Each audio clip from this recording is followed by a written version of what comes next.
Welcome, and roll dadgum tide. I am Lucian Graves of the Final Whistle Network, here with the Ivory Files for the Alabama post-game show. Ladies and gentlemen, they did it.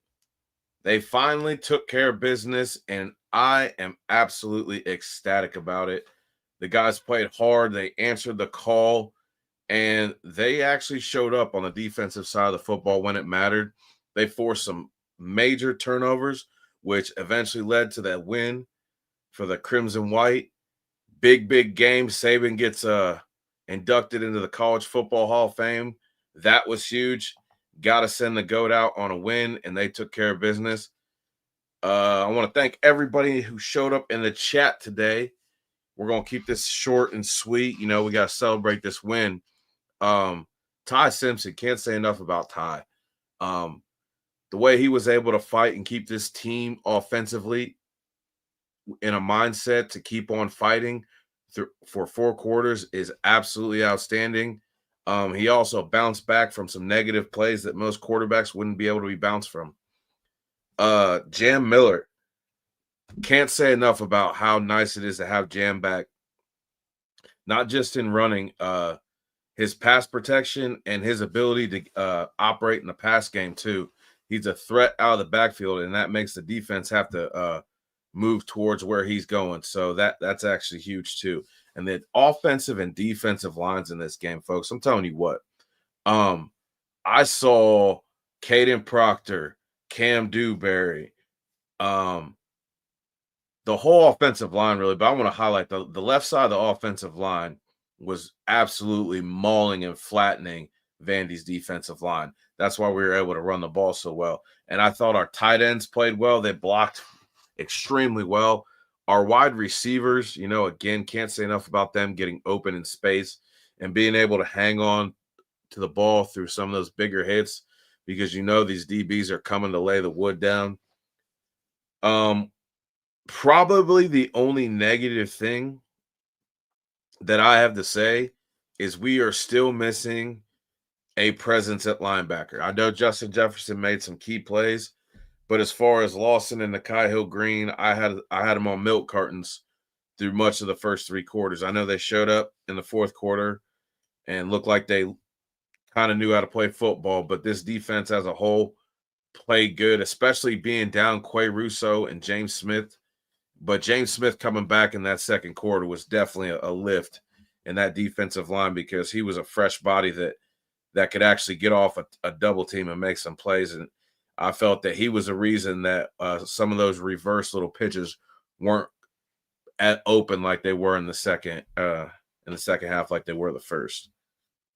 Ryan Grubb, wow, man. I know some of his drives stalled out, whether it'd be a bad decision or a misalignment by Ty or whatever. But I thought he was in his bag. The way he adjusted to what Vanderbilt was trying to do to stop us and how he kept on the run. I know everybody's going to be like, oh, we barely rushed for over 100 yards. We did rush over 100 yards, and Vanderbilt was holding offenses to over or to under 90 yards a game. So that was impressive that we did that.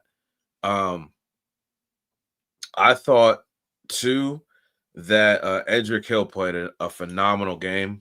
Edric Hill, Yanze Pierre, that dude, I mean, we were really high on him on this network and what he's been able to do in such a short time. And he's just only going to get better. LT Overton played a very strong game, taking on double teams. Thought he did a very nice job in the middle. Tim Keenan was a good reason that they weren't able to run the ball between the tackles, and having him and Jam Miller back on both sides of the football just speaks to the great lengths of the difference in the play and the attitude of some of these players. Also, our secondary answered the call.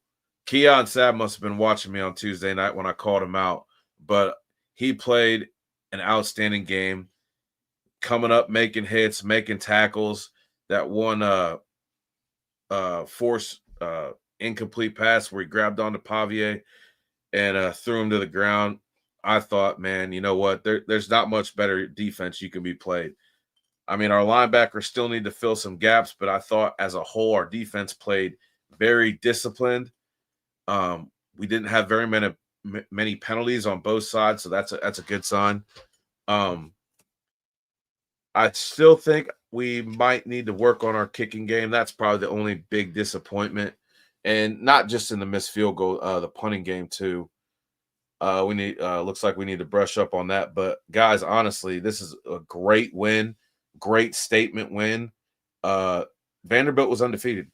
They're one of the best teams in the country right now. They're riding high. Their offenses were just carving up people, and Bama shut all that shit down today. All that talking that team did all week was not the case, and I thought that Bama as a whole did a great job of answering what they were saying, that they were going to be able to come in and the game wasn't going to be close. And you know what? The game wasn't close at the end, but it wasn't in favor of Vanderbilt. So the guys did their job. And this is one of the games that we had circled on our calendar that could be a very tough trap game for us. And we took care of business on a day where teams weren't taking care of business, such as Penn State and Texas, both losing to unranked teams. Bama's going to keep climbing. And if they keep playing like that, keep responding to being hit in the jaw, then there's no one that we can't play with in the country.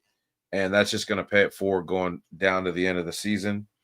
I know we're getting into some tougher SEC play, but we need to remember that, guys, we need to celebrate this win for 24 hours and then move on to next week.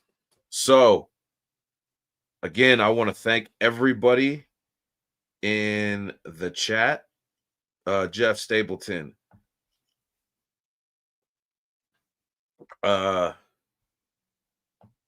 Jeff Stapleton, Maria Johnson, Bob Sutherland, Mr. Jones.